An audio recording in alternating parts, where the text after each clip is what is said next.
Okay, welcome to week 2. Thanks first of all for your support on week 1. I really do appreciate it. So week 2 is a little bit different. We are starting the week on Tuesday. Monday was rest day, of course. So Tuesday tonight is the Guildford Trail Runners meetup. It's 7:45. We're in a car park in Guildford, in our cars, lights turned on, awaiting the arrival of all the runners this evening. So it's going to be around about 10k elevation to follow. I'll put the information on the screen. And yeah, it's going to be my main, I suppose, source of hill-style workouts, if you could call it that.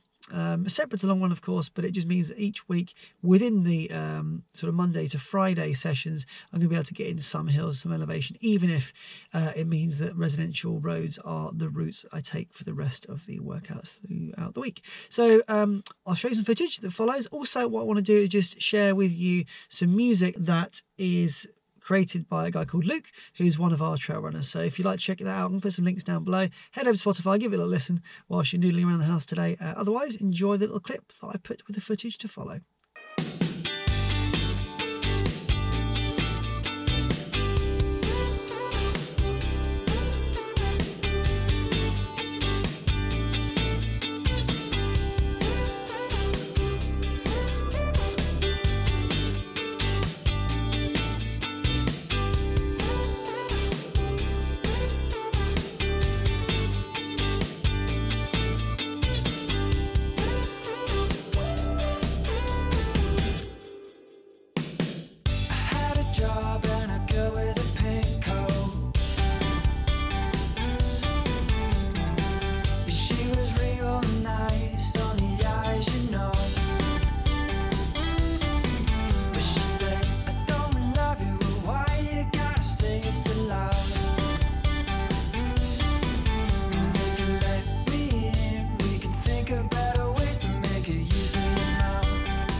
It's Wednesday and I've made the 3k or so run out to this local landmark, the Guildford Cathedral.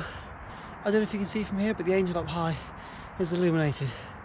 Just this burning icon out across the landscape of Guildford, Surrey.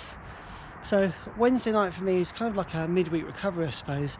After the hill sessions on Tuesday, I'm just up here to move the legs, get things loosened up, and just kind of keep moving, ticking through the week in a nice, sensible fashion.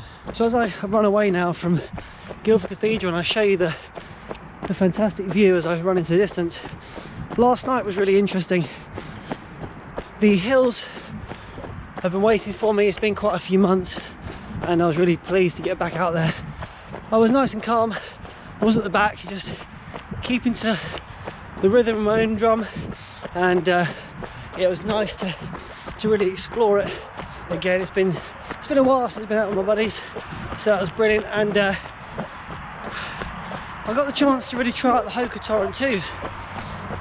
Again, a shoe that I've kind of learned to really love running in, but what I noticed was it was quite a hard ride. So today when I woke up, my feet felt a little bit more abused than normal, but what I can say is the grip was phenomenal, and I was able to stay upright, unlike my friend Ben Notley, who hit the deck in his worn out speed goats.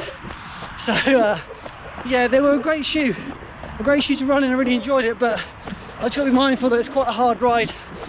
So today, nice soft recovery shoe, Hoka Mach 4. I say recovery shoe, it's got quite a lot of pop in it, but it's really comfy to me. So you're going to finish off tonight, about 6k. Tomorrow is a run commute, and see you at the weekend for a little roundup of tomorrow's run and talk about what the weekend has in store. So catch up with you in a few. It's Saturday, it's 6 AM. It's about -1 and very foggy. Without these illuminations, I would say that conservatively visibility is around about half a metre to a metre with the head torch on along these residential routes. So quite an experience, that's for sure. But let's just quickly talk about my run commute before I leave and catch up with you soon when the light breaks. Thursday run commute was fantastic. About 4k there, 4k back. Nice and easy, simple, nothing too strenuous. And actually it gave me the reassurance to know that I can extend that route quite effortlessly by a good couple of kilometres either way if I choose to. Lots of opportunities to build in additional routes as and when the time calls for it.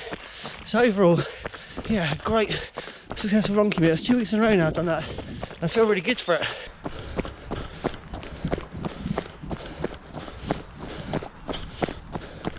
Two hours later, still quite a bit of fog in the air.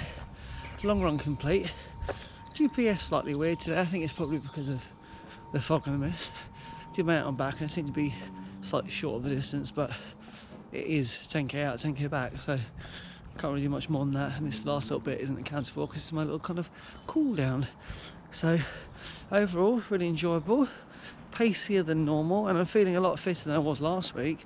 So it's just kind of showing that week on week things are starting to improve. I am aiming to do my long runs on the trails, but with it being almost darkness from the start to the end of my run, it's not so enjoyable to be on the trails in that kind of environment, although it would be kinder on my feet for sure to do that. So watch this space for that, because it is coming up. I'm just making sure I'm building my volume and consistency of runs in a sensible manner and not to try and do too much too soon. So I'll catch up with you tomorrow for a recovery run and a special Squid Games Game 3 run. Another run, another Headtorch. So it's Sunday and it's normally the recovery run. However, I've got something special to do today. It's the Squid Games Part 3. So typically this would be a really relaxed kind of 10k run, and after yesterday I'm feeling really good. Makes me feel actually really quite fantastic.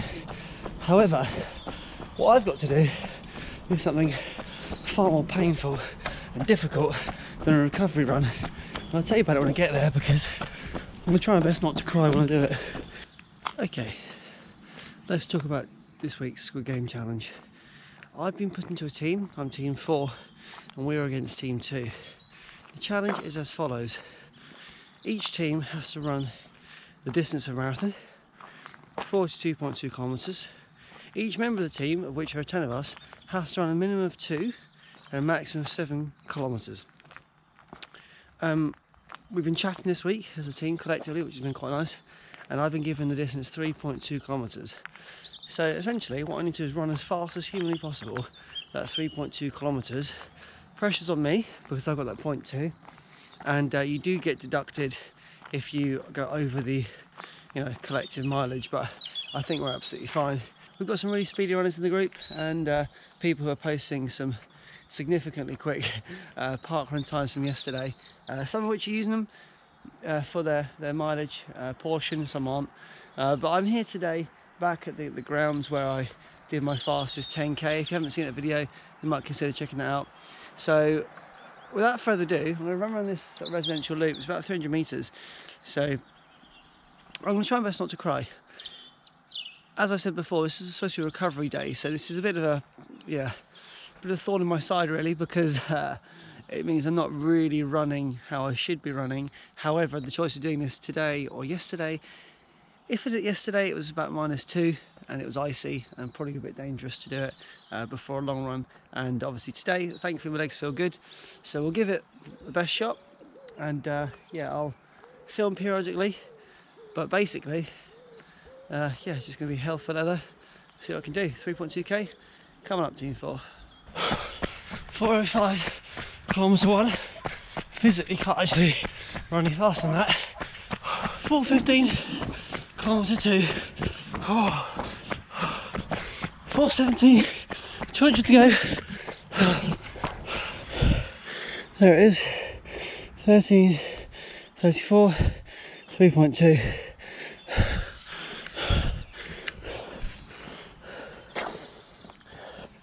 Now, it may not seem like it, but my heart pounding out my chest, legs feel like jelly.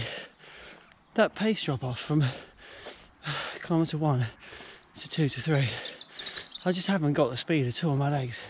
Obviously, I'm happy that's it. It's literally the best I could do, so I have nothing more to give. And you know, perhaps if I hadn't run yesterday and had sort of 13 miles on the legs, it might be a bit easier, but oh, that was wild. Anyway, team 4. Okay, I've had a chance to wipe the tears from my eyes. It's fascinating to me how quick people really can be. You know, I've never really done proper speed training for a consistent period of time, but that was me maxing out, and it felt like I was giving 100%, and it's actually kind of infuriating because that first kilometre felt comfortably fast and I thought I was holding it. Then you look down and it's just drifting away a second at a time. So the best I could do, and with that 0.2, it's very hard to run the last 200 metres flat out because I was very aware that I didn't want to go over. As it is, Strava says 3.19. Well, watch is 3.2, so I uploaded that as well. Screw you, Strava. And yeah, so that kind of rounds up the week. Just running back to base now, and I look forward to going again next week. I'm hoping as we move through these months, we're just going to get some slightly lighter mornings and evenings, because the whole week of Headtorch running has been a little bit frustrating. But hey, I'm getting myself sorted for that 100 miler in a few years' time with some night running, no doubt. So thanks for your support, love you, see you next week.